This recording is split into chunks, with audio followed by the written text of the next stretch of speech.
Welcome to episode 17 of the English Sessions. Too much, so much, too many, so many. I am your host and English teacher, Mike Butler. These podcasts can help you improve your English.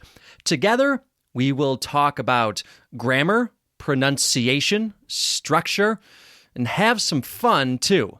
Remember to visit my website, www.englishsessionswithmike.com, to contact me for private lessons and for more content. You can also read the transcript of this audio on the website as you listen to this episode. Before we begin today, I want to thank all of my listeners and students who have contributed potential names for our new puppy. We still have not decided on a new name. So go to the website, www.englishsessionswithmike.com, and watch the video I posted with puppy-related vocabulary and more information about the puppy naming contest. Alexandra will decide the final name, and she has not made a decision yet. So send us the name that you think will be the perfect name for our new puppy. Listen for these words today. The phrase, back to the drawing board. Back to the drawing board is an expression that means a plan or idea was unsuccessful, and another one now needs to be made or thought of. For example, my boss hated all of my ideas. Well, I guess it's back to the drawing board for me. Excessive. Excessive means more than is necessary, normal, or desirable. It's not a good thing. The man drank excessive amounts of alcohol and acted like a fool. Key. Key has more than one meaning. Today, key describes something that is the most important part of something bigger. For example, the knife became the key evidence in the murder case. Sometimes my learners think that too much and so much, or too many and so many, have the same meaning. I am here to tell you that they do not have the same meaning most of the time. I will tell you this. So many and so much is typically a good thing, and too many or too much is often a bad thing. But it's not that simple, so let's talk about it a bit more. Today we will talk about too much, so much, too many, so many. For the differences between much and many, listen to episode 13 of the English Sessions. Let's start with so much, so many. Remember, so is a little word that has several meanings and can mean a lot or very. I love that movie so much. I love that movie very, very much. I love that movie a lot. These sentences all have the same meaning. It's a good thing. You are using so to emphasize the fact that you really, really love that movie. Now, remember, many is used with countable nouns.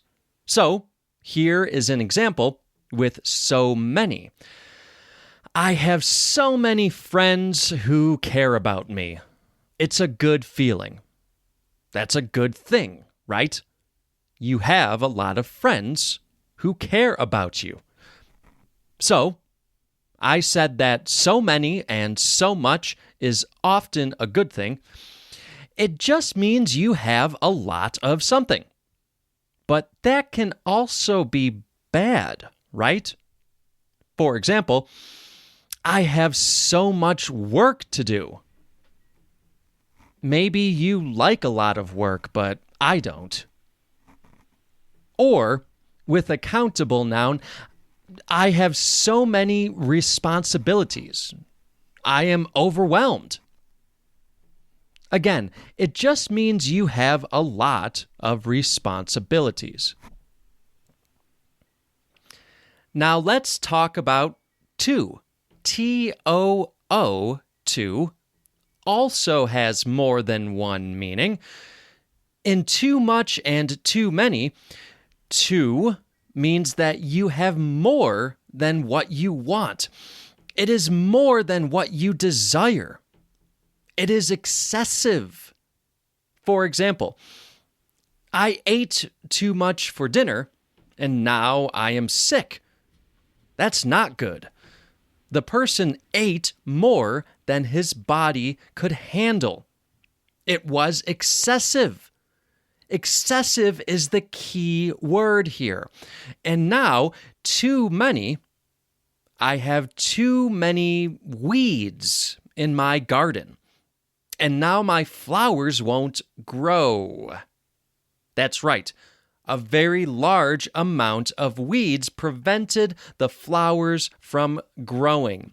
It was an excessive amount of weeds. The amount of weeds had a negative consequence on what you wanted to happen. Okay, so much and so many are often a good thing, but can mean something bad. Too much and too many are often a bad thing because you have more than what you want or need, and often results in negative consequences.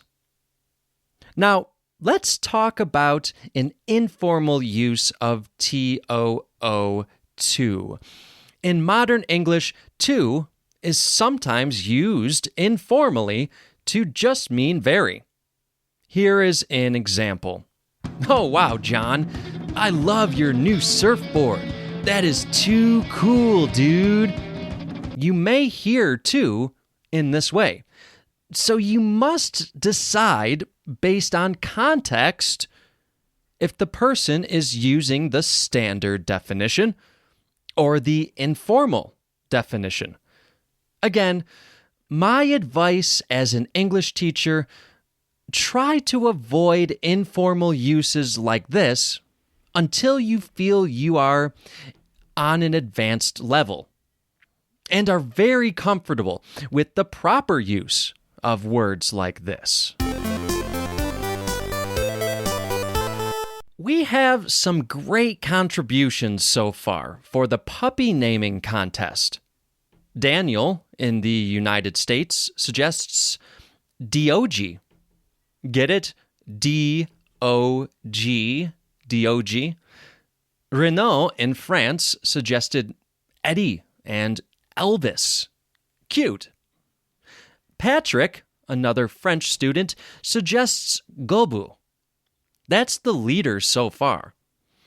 Marina in Brazil suggested adorable names like Daisy, Toby, Chica, Bolt, and Darwin. Brahim suggested Pepsi. Pepsi. Mauricio suggests Onyx. That is too cool. Onyx. I love that name. The other Mauricio had some great suggestions too. Spock, like in Star Trek, and Wally. Here are Anya's very clever names. Simon, cute. Elmi, a combination of Alexandra and Mike. Covey, because she's a pandemic puppy. And Azor. I like that one too. Jackie in Switzerland suggests Fluffy. Bruno says doozy. That's quite a doozy. Janice in the United States suggests Chicky Girl. Oh, and Mauricio absolutely hates the name Gobu. So I guess it's back to the drawing board. Any questions? Write to me at mike@englishsessionswithmike.com. Leave a message for me on the website, www.englishsessionswithmike.com, and I will play it on the podcast. Make sure to subscribe to this podcast so you won't miss an episode. Visit www.englishsessionswithmike.com for more content. Please rate and review the English Sessions on Apple Podcasts. It helps a lot. Find us on social media, Twitter at the E-Sessions, Instagram at English Sessions with Mike. Search for the English Sessions on Facebook. Until next time, this is Mike signing off.